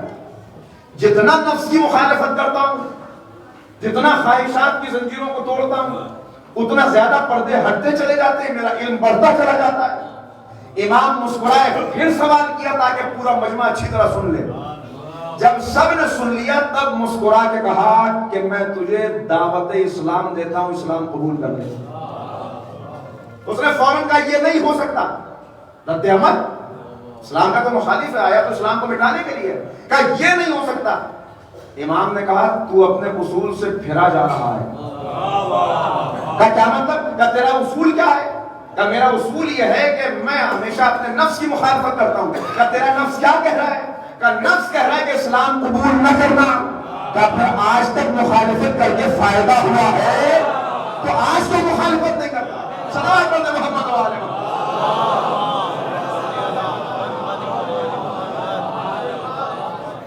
یہ بات ایسی تھی کہ اب اس کے بعد کوئی جواب اس کے پاس موجود نہیں تھا۔ اس نے کہا اچھا بتائیے کیسے اسلام قبول کیا جاتا ہے؟ اور اس کے بعد زبان میں کلمہ جاری ہوا، اشہد ان لا الہ الا اللہ واشہد ان محمد رسول اللہ۔ صلوات پڑھیں محمد و آل محمد۔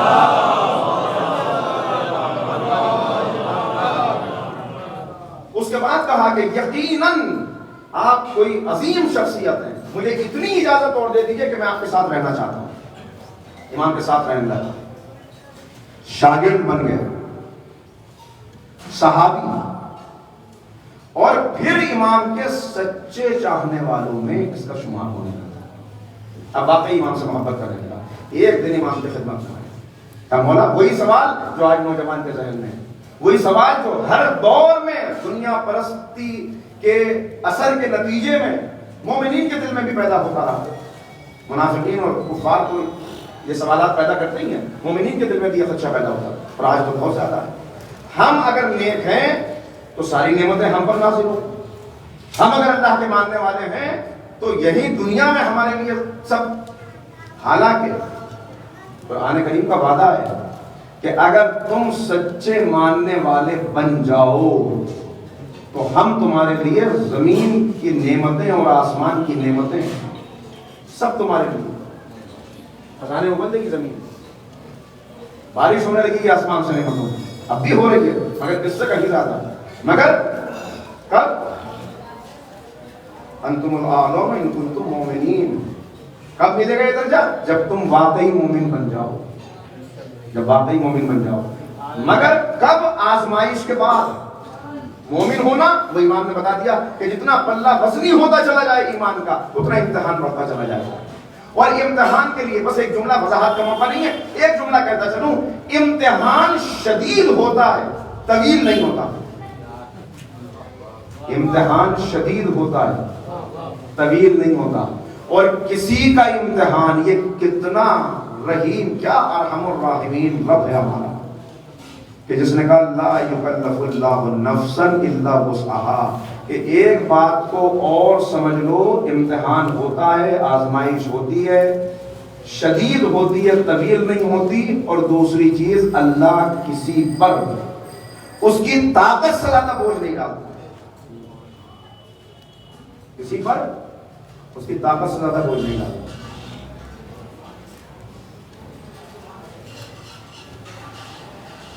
نبی کریم نے خطبہ ارشاد فرمایا، پیغمبر نے خطبہ دیا، صدقے کی فضیلت بیان کی، بات درمیان میں آ گئی، اس کو ذرا 2 جملوں میں مکمل کر دوں۔ صدقے کی فضیلت پیغمبر نے بیان کی، تمام اصحاب نے سنا، ارے صدقے کی اتنی فضیلت، صدقہ دیں گے، ارادہ کر لیا، دن گزر گیا، رات کی تاریکی میں ایک صحابی مصلی پر بیٹھا، اپنے ہاتھوں کو پھیلائے، کہہ رہا تھا معبود آج میرے نبی نے صدقے کی اتنی فضیلت بیان کی، میں بھی چاہتا ہوں کہ صدقہ دوں، مگر جیب تو خالی ہے، جیب تو خالی ہے، میں کیا صدقہ دوں؟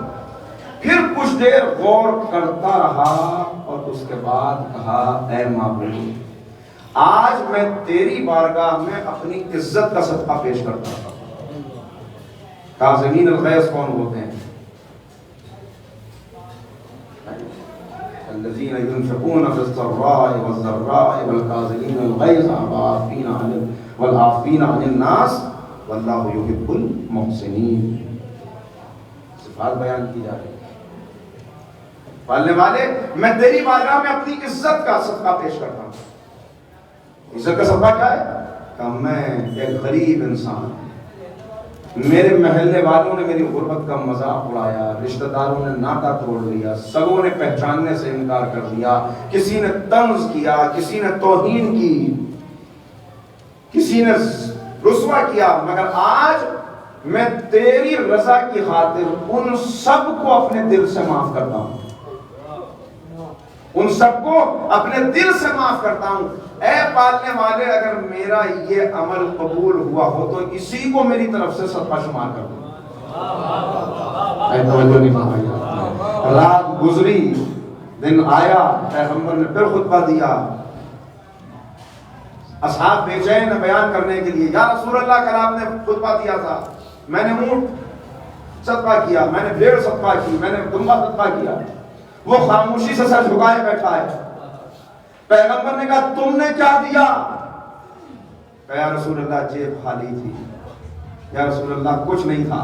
بس ایک مرتبہ پیغمبر مسکرائے اور کہا کہ اللہ نے تیرا نام سب سے بڑے صدقہ گزار کے طور پر لکھا،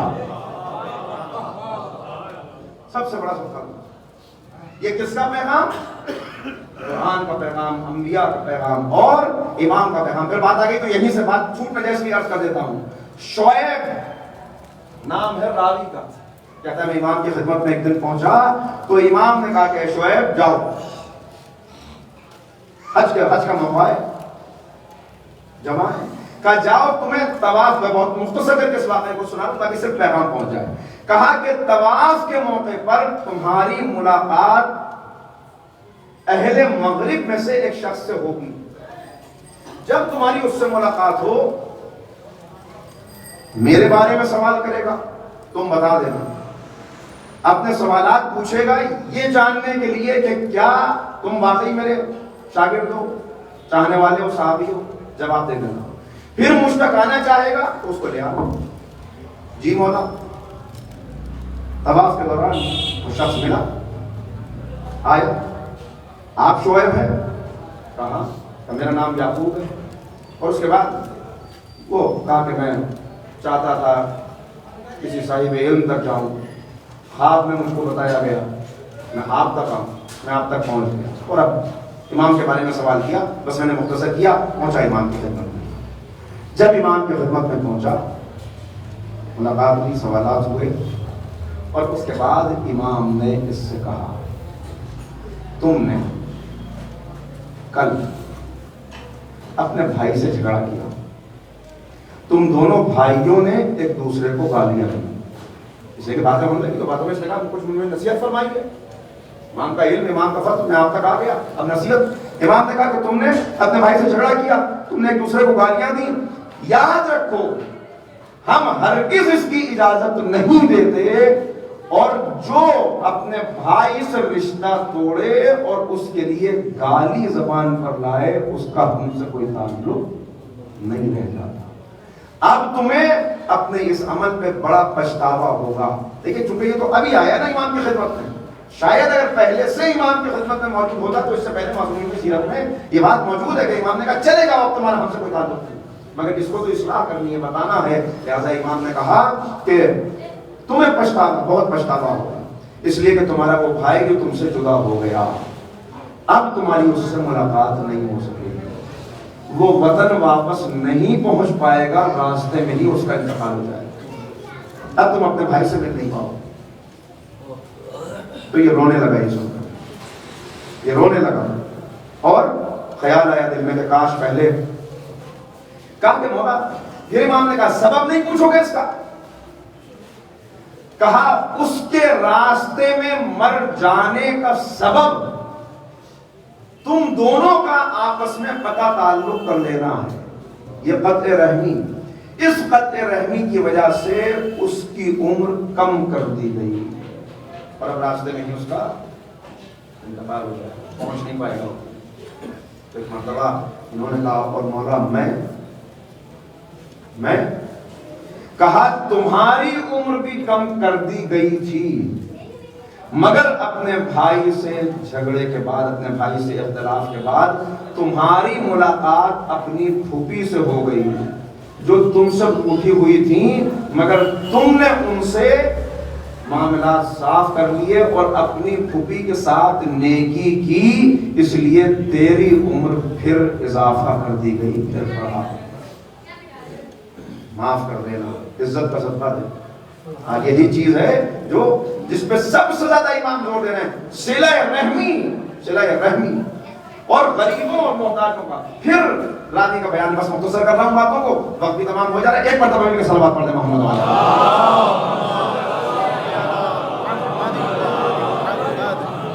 کس حد تک امام پیغام دے رہے ہیں؟ آج کا بڑا مسئلہ غصہ، جو میں نے پہلے بات کی، اس غصے کا نتیجہ قطع رحمی، اس غصے کا نتیجہ بزرگوں کی توہین، اس غصے کا نتیجہ ساری خرابیاں اسی کے نتیجے میں پیدا ہوتی، اسی کے نتیجے میں پیدا ہوتی. غازی کہتا ہے کہ میں نے دیکھا کہ امام نماز پڑھ رہے تھے اور امام کے پہلو میں ایک بوڑھا شخص تھا جو نماز پڑھ رہا تھا. کہا امام نماز پڑھ رہے ہیں، نیت ہو چکی ہے، تکبیرۃ الاحرام کے بعد. کہا اس ضعیف شخص نے اٹھنا چاہا مگر وہ اپنے عصا کا سہارا لے کر اٹھتا، ذرا وہ لڑکھڑایا. کہا امام اسی نماز کی حالت میں خم ہوئے اور اس کا عصا اٹھا کے اس کے ہاتھ میں دیا اور پھر نماز میں مشغول ہو گئے. ایک طرف اللہ کی عبادت، ایک طرف ایک ضعیف کی مدد.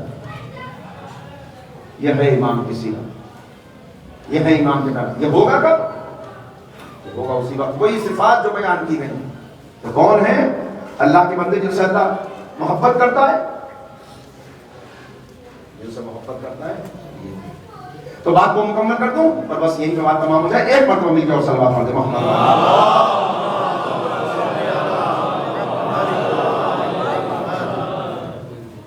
تو اب امام کے ساتھ رہنے لگا. مگر اب ایک دن امام کی خدمت میں آیا اور آ کے کہنے لگا مولا شک نہیں ہے کوئی, آپ اللہ کے سچے نمائندے ہیں, آپ میرے امام ہیں, میری ایک ایک سانس پہ, دل کی ایک ایک دھڑکن پہ آپ کا اختیار ہے. مگر ایک خیال کبھی کبھی ذہن میں آتا ہے, مولا جب تک میں آپ سے ملا نہیں تھا, آپ سے وابستہ نہیں ہوا تھا, میں اسلام نہیں لایا تھا, اس وقت تک میرا عالم یہ تھا, میں غیب کی چیزیں دیکھ لیتا تھا, حالات معلوم کر لیتا تھا, اس کی جیب میں کیا ہے, اس کے گھر میں کیا ہے, اس کی پریشانی کیا ہے, یہ نکل کے کیا آیا ہے. مگر جیسے جیسے آپ سے محبت پیدا ہوتی گئی اور جیسے جیسے میرا ایمان بڑھتا گیا, ویسے ویسے یہ خصوصیت بڑھنی چاہیے تھی, یہ کم ہوتی چلی گئی. آپ کا کچھ بھی نہیں, ایک عام آدمی نہیں بتا سکتا کچھ بھی. مولا ایسا کیوں ہوا؟ امام مسکرائے. امام نے کہا وہ فضیلت جو تجھ کو حاصل ہوئی تھی, وہ خصوصیت جو تجھے ملی تھی, وہ اس لیے ملی تھی کہ تو نہ جانتے ہوئے بھی اسلام پر عمل کر رہا تھا. اس لیے کہ جو تیرے استاد نے تجھے بتایا وہ تیرے استاد کا کہا ہوا نہیں, میرے نانا رسول خدا کی دی ہوئی تعلیم ہے. نانا نے فرمایا کہ نفس کی مخالفت کرو, درجات بلند ہوتے چلے جائیں گے. تو عمل کر رہا تھا مگر اسلام نہیں تھا, ایمان نہیں تھا, لہذا تو نیکی کر رہا تھا, اور جو اسلام کے بغیر نیکی کرے تو اس نیکی کا صلہ اسے اسی دنیا میں عطا کر دیا جاتا ہے. لہذا تو عمل کر رہا تھا, نیکی کر رہا تھا, جو تو چاہتا تھا کہ مجھے غیب پتہ چل جائے, میں دیکھنے لگوں, وہ تجھ کو حاصل ہو رہا تھا. مگر اب جب تو نے کلمہ پڑھ لیا, اسلام قبول کر لیا, تو اللہ نے تیرا اکاؤنٹ آخرت میں کھول دیا. اب یہاں تیرے لیے مصیبتیں اور آزمائشیں ہیں تاکہ ہمیشہ والی زندگی میں تیرے لیے انعامات جمع ہوتے رہیں. بس یہی ہر ایک کے لیے جواب ہے جو کہتا ہے کہ کیا کروں, دین پہ عمل کرتا ہوں تو یہ نقصان ہوتا ہے, یہ خسارہ ہوتا ہے, یہ چیز جاتی ہے. اگر دین پہ عمل نہ کریں تب دیکھیے کس کہاں ہم پہنچ جائیں. کاروبار چلتا ہی نہیں جب تک جھوٹ نہ بولا جائے. دین کہتا ہے جھوٹ نہ بولنا. کاروبار ترقی نہیں کرتا جب تک سود نہ لیا جائے. مگر میں کیا کروں, کا دین روکتا ہے اور اس روکنے کی وجہ سے میں پیچھے ہو جاتا ہوں. آپ پیچھے نہیں جا رہے, ان آزمائشوں میں ثابت قدم رہنے کی وجہ سے ہمیشہ والی زندگی میں بہترین انعامات ہیں جو جمع ہوتے چلے جا رہے ہیں. ہر قدم پہ آزمائش ہے, آسان مرحلے نہیں ہے, ہر قدم پہ آزمائش ہے. اور ان آزمائشوں میں ثابت قدم وہی رہ سکتا ہے جس کے سامنے معصومیت کی سیرت موجود ہے. کیسی آزمائشیں ہیں جن سے ہمارے آقا و مولا گزرے ہیں, کیسی آزمائش. اہل مدینہ نے جو بعد میں امام کو لقب دیا وہ لقب ہے باب الحوائج. یہ باب الحوائج کا ماتم ہے, یہ زین المجتہدین کا ماتم ہے, یہ عبد صالح کا ماتم ہے, یہ عابد اور عالم کا ماتم ہے, یہ کاظم کا ماتم ہے, یہ اس امام کا ماتم ہے. کہاں سے عرض کروں, شیخ طوسی علیہ الرحمہ, بڑی شخصیت, بغداد میں رہتے ہیں شیخ طوسی. ایک دن اپنے شاگرد سے وصیت کرتے ہیں, میرے انتقال کے بعد میری میت کو کربلا لے جانا اور حرم امام حسین میں مجھے دفن کرنا. وصیت کرتی, ہر ایک کی تمنا ہوتی ہے. پھر چند روز گزرے, ایک دن اس شاگرد کو اپنے پاس بلایا اور کچھ لوگوں کو بھی جمع کیا اور زارو قطار روتے ہوئے کہا, میں نے جو تم سے وصیت کی تھی اس پہ عمل نہ کرنا, مجھے کربلا نہ لے جانا, مجھے یہیں کاظمین میں دفن کر دینا. کہا کہ آپ نے تو وصیت کی تھی کربلا کے لیے. کہا ہاں, مگر مجھے شرم آتی ہے کہ میں ساری زندگی تو امام کے دیار میں رہوں. اور بعد میں امام کو چھوڑ کے چلا جاؤ. اور اس کے بعد ایک اور جملہ کہا جب میرا جنازہ اٹھانا تو صرف 4 لوگ ہوں جو میرے تابوت کو اٹھا کر لے چلیں. کہا ایسا کیوں؟ کہا اس لیے کہ کسی شہر میں میرے امام کا تابوت. ارے تابوت تو میں نے کہہ دیا. ہاں مزدوروں نے جنازہ اٹھایا. مزدوروں نے جنازہ اٹھایا. میں کیسے عرض کروں؟ منصور کے مظالم سے لے کر پھر مہدی کے مظالم، ہادی کے مظالم اور اس کے بعد ہارون کے مظالم. کیسے مظالم ہیں جب فضیلت کا جواب نہ دیا جا سکے بس تو اس کے بعد دل میں کانٹا لگتا ہے. پہلے کوشش کی جاتی ہے قید میں رکھا جائے اور اس کے بعد مظالم کا سلسلہ شروع ہوتا ہے. حاکم بدلتے ہوئے مگر اہل بیت پہ ظلم کرنے کا انداز نہ بدلا. ظلم کرنے کا انداز نہ بدلا. کیسا معصوم ہے میرا امام، کیسا مظلوم ہے میرا امام. اللہ اکبر. ذرا دیکھتے چلے جائیے، جانتے ہیں کس طرح امام کو مدینے سے ہٹایا گیا، کیسے گرفتار کیا گیا. اس وقت امام روضہ رسول میں نماز پڑھ رہے تھے، نماز پڑھتے میں گرفتار کر لیا گیا. اتنی اجازت بھی نہیں کہ نماز کو مکمل کر لیں اور اس کے بعد اتنا موقع بھی نہیں دیا گیا کہ گھر جا کے گھر والوں سے رخصت ہو لیں.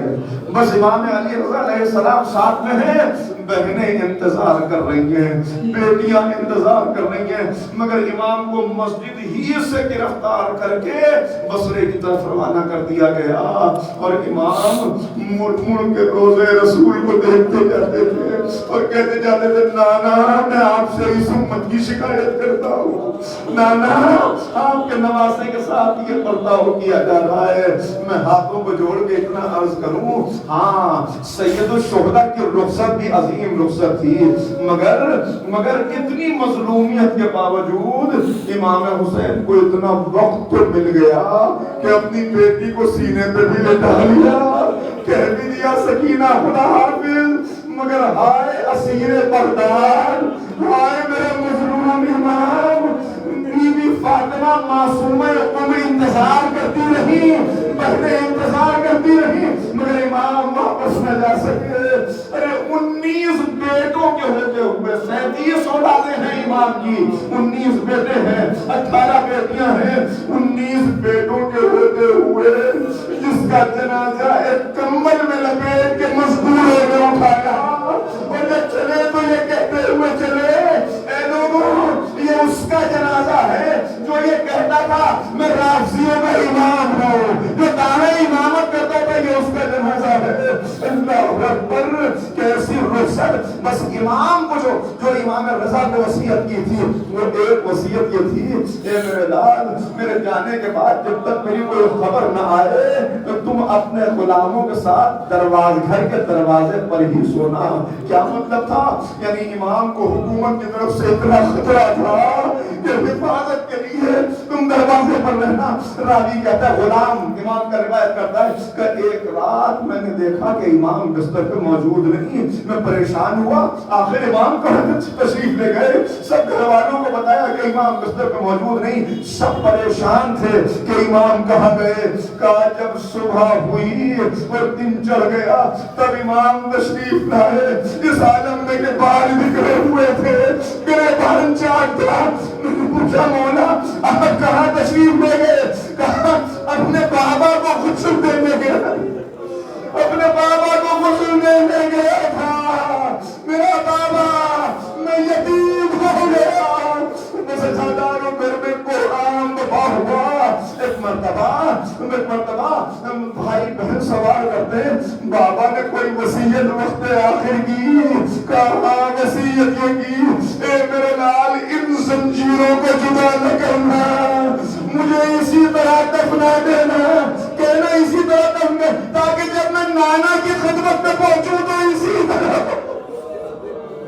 ادھر مسیب راوی ہے قید خانے میں مسیب راکی ہے، کہتا ہے کہ سنی بن شاہد کا قید خانہ جہاں امام کا عالم کیا تھا، 2-3 منٹ کے مسائل سنیے گا، عالم کیا تھا کہ اتنا ظلم امام پر کیا جاتا تھا، اس ظلم کی داستان وہ تو احمد ابن حنبل جو بڑے امام ہیں عالم اسلام کے، انہوں نے بیان کی کہ جب زہر دے دیا جا چکا اور اس کے بعد بلایا گیا، بڑے لوگوں کو بلایا گیا، دیکھو تم گواہ ہے نا، یہ بیمار ہو کے انتقال کر رہے ہیں، ان کو زہر نہیں دیا گیا، سب نے دستخط کیے، مگر احمد ابن حنبل اپنا سر پیٹتے ہوئے نکلے اور کہا اگر میری گردن بھی مار دو تو میں اس پہ دستخط نہیں کروں گا، تم کہتے ہو اس کو زہر نہیں دیا گیا، ارے اس مظلوم کا تو سارا جسم تازیانوں کے زخم سے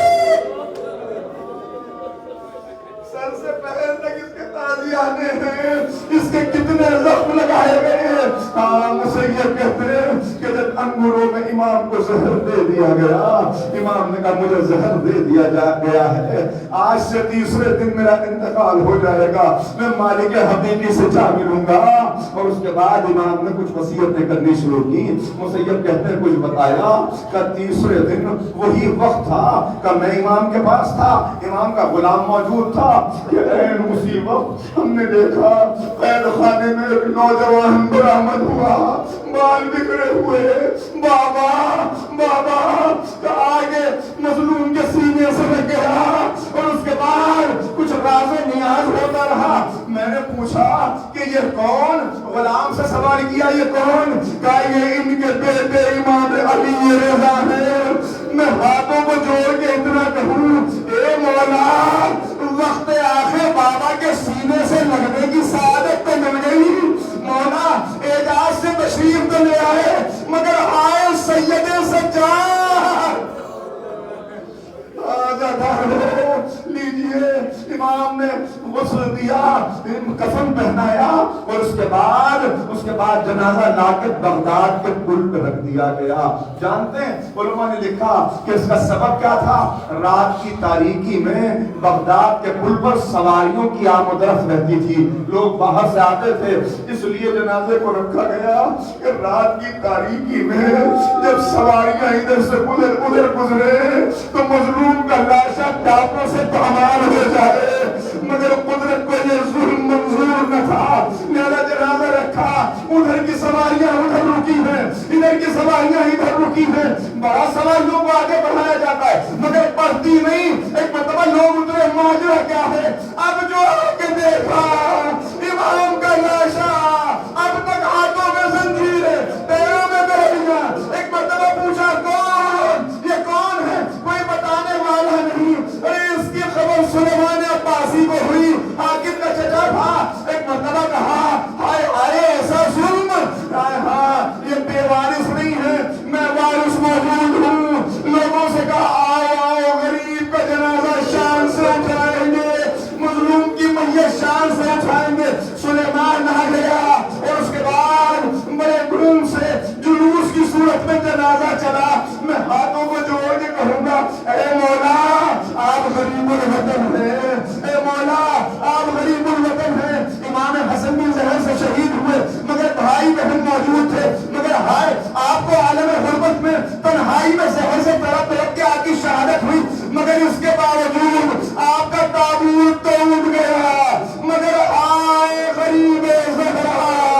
امام زمانہ سلام کرتے، میرا سلام اس شہید پر جسے کفن نہ مل سکا، جس کی دائیں پسلیاں بائیں طرف تھی کھجور کی چٹائی میں، جس کے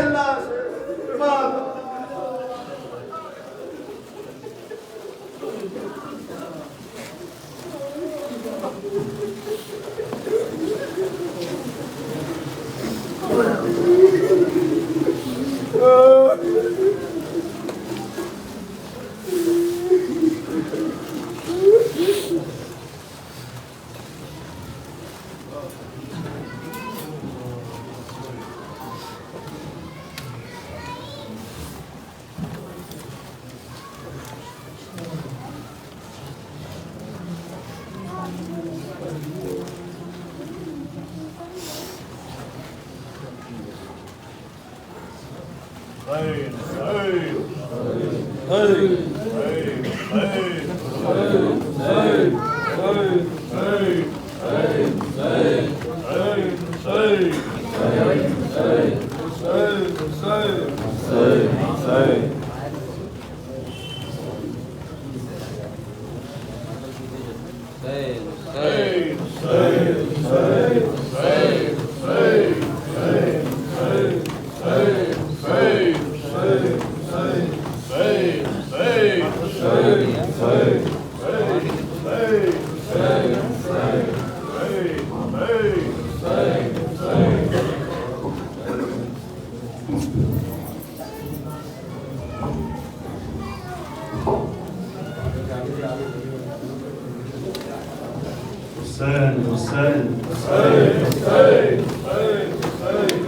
میں بدلاؤ کے ڈوبا یہ لاشا کس کا ہے پل پہ بغداد کے رکھا جنازہ کس کا ہے میں بدلاؤ کے ڈوبا یہ لاشا کس کا ہے پل پہ بغداد کے رکھا جنازہ کس کا کتاب کے رکھا جنازہ کس کا ہے بدلاؤ کے ڈوبا یہ لاشا کس کا ہے پل پہ بغداد کے رکھا جنازہ کس کا ہے دیکھ کر لاشا کاظم پکار جن و ملا دیکھ کر لاشا کاظم پکار جن و ملا دیکھ کر لاشا کاظم پکار جن و ملا دیکھ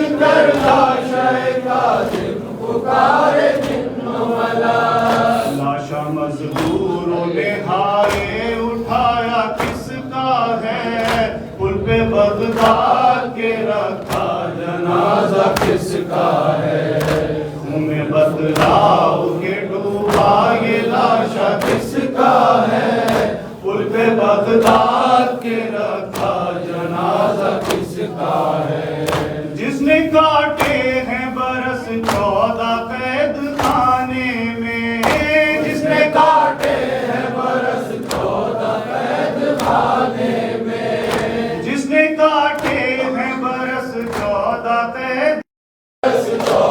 قید خانے میں پسر وہ سوچو ذرا اہل جفا کس کا ہے پل پہ بغداد کے رکھا جنازہ کس کا ہے میں بدلاؤ کے ڈوبا یہ لاشا کس کا ہے پل پہ بغداد کے رکھا جنازہ کس کا ہے پل بغداد پہ کہتے تھے لوگ آپس میں پل بغداد پہ کہتے تھے لوگ آپس میں پل بغداد پہ کہتے تھے لوگ آپس میں پل بغداد پہ کہتے تھے لوگ آپس میں گھر یہ پردیس میں برباد ہوا کس کا ہے پل پہ بغداد کے رکھا جنازہ کس کا ہے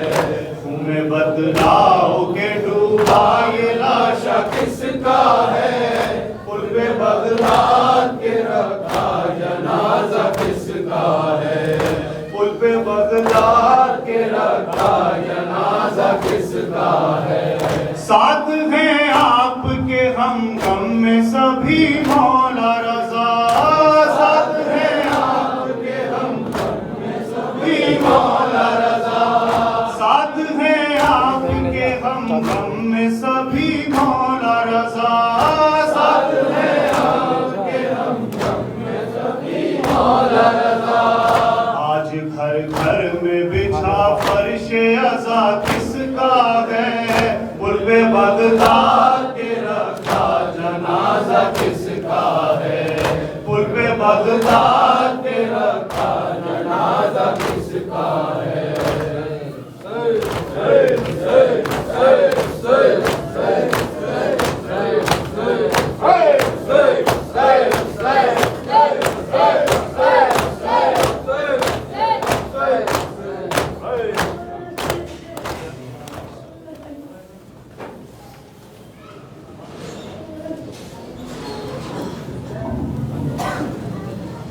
السلام عليك يا أبا عبد الله، السلام عليك يا ابن رسول الله، السلام عليكم يا أولياء الله، السلام عليكم يا حجج الله، السلام عليكم يا نور الله في ظلمات الأرض، السلام عليكم صلوات الله عليكم وعلى آل بيتكم الطيبين الطاهرين بأبي أنتم وأمي لقد عبدتكم الله مخلصين وجاهدتم في الله حق جهاده حتى أتاك اليقين فلعن الله أعداءكم من الجن والإنس أجمعين وأنا أبرأ إلى الله وإليكم منهم يا مولاي يا أبا عبد الله إبراهيم موسى ابن جعفر يا مولاي يا أبا الحسن علي ابن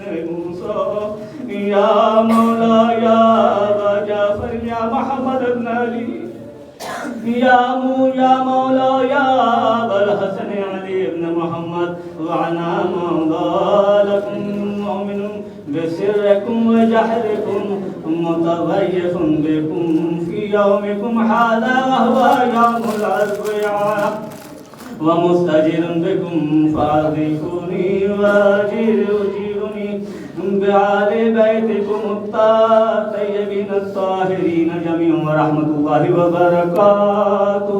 السلام عليكم مولاي يا غريب الغرباء، السلام عليكم معين الضعفاء والفقراء، السلام عليك يا شمس الشموس، السلام عليك أنيس النفوس، السلام عليك يا أبا الحسن يا علي بن موسى الرضا، السلام عليكم ورحمة الله وبركاته. السلام عليك مولاي يا صاحب العصر والزمان الأمان من فتنة الزمان، السلام عليك خليفة الرحمن، السلام عليك إمام الإنس والجن، السلام عليك مظهر الإيمان، السلام عليك إمام زماننا هذا أجل الله فرجك وسهل اللهم خرجك وظهورك وجعله من عوانك وأنصارك ورحمة الله وبركاته.